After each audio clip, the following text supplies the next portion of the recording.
یہاں سب سے پہلے تو اب توجہ کیجئے لفظ جہاد پر، جس کے بارے میں ذہنوں میں بڑے مغالطے ہیں۔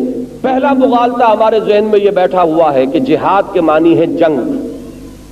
بڑا مغالطہ، بنیادی مغالطہ، تمام مغالطوں کی اساس اور جڑ اور بنیاد یہی مغالطہ ہے۔ جہاد کے معنی جنگ نہیں ہے، اگرچہ جنگ پر بھی جہاد کا اطلاق ہو جاتا ہے، یہ بالکل دوسری بات ہے۔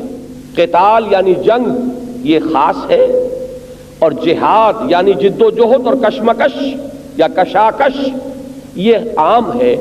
قتال تو لازماً جہاد ہے، لیکن جہاد لازماً قتال نہیں ہے۔ دوسرا مغالطہ کیا ہے جو پہلے مغالطے کا لازمی نتیجہ ہے کہ جنگ ہمیشہ نہیں ہوتی، اور جنگ جب بھی ہوتی تھی تو جتنے لوگ درکار ہوتے تھے اگر وہ نکل آتے تھے تو باقی سب کی طرف سے وہ ذمہ داری ساقط ہو جاتی تھی۔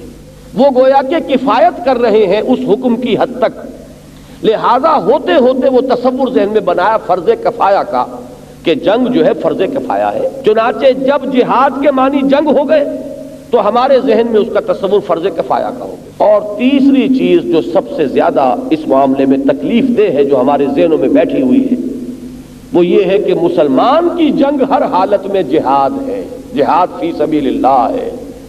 یہ بہت بڑا مغالطہ ہے، اور اسلام کو بدنام کرنے میں اور اس مقدس اصطلاح کو بدنام کرنے میں اس تیسرے مغالطے کا بڑا دخل ہے۔ جن لوگوں کا ایمان صرف نوک زبان تک ہے وہ بھی مسلمان تو ہے، تو مسلمان جو ہے، جو قانوناً مسلمان ہے، وہ ظالم بھی ہو سکتا ہے، وہ چور بھی ہو سکتا ہے، وہ فاسق بھی ہو سکتا ہے، وہ زانی بھی ہو سکتا ہے۔ آپ یہی کریں گے نا کہ چوری کیے تو ہاتھ کاٹ دیجئے، زنا کیا ہے تو غیر شادی شدہ ہے تو اس کو آپ 100 کوڑے لگا دیجئے، شادی شدہ ہے تو رجم کر دیجئے، لیکن بہرحال مسلمان تو ہے۔ تو مسلمان جس طریقے سے انفرادی طور پر فاسق بھی ہو سکتا ہے، فاجر بھی ہو سکتا ہے، ایسے ہی ایک مسلمان قوم ظالم بھی ہو سکتی ہے۔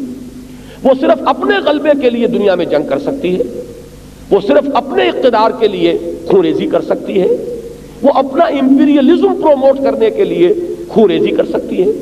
تو وہ خونریزی جو اپنے اقتدار کے لیے ہو، وہ خونریزی جو بحیثیت قوم اپنے غلبے کے لیے ہو، وہ جہاد فی سبیل اللہ نہیں ہے، بلکہ یہ کہ در حقیقت اس لفظ کو، اس مقدس لفظ کو بدنام کرنے میں جو اصل ایلیمنٹ ہے وہ یہ ہے جو ہماری پوری تاریخ میں نظر آتا ہے۔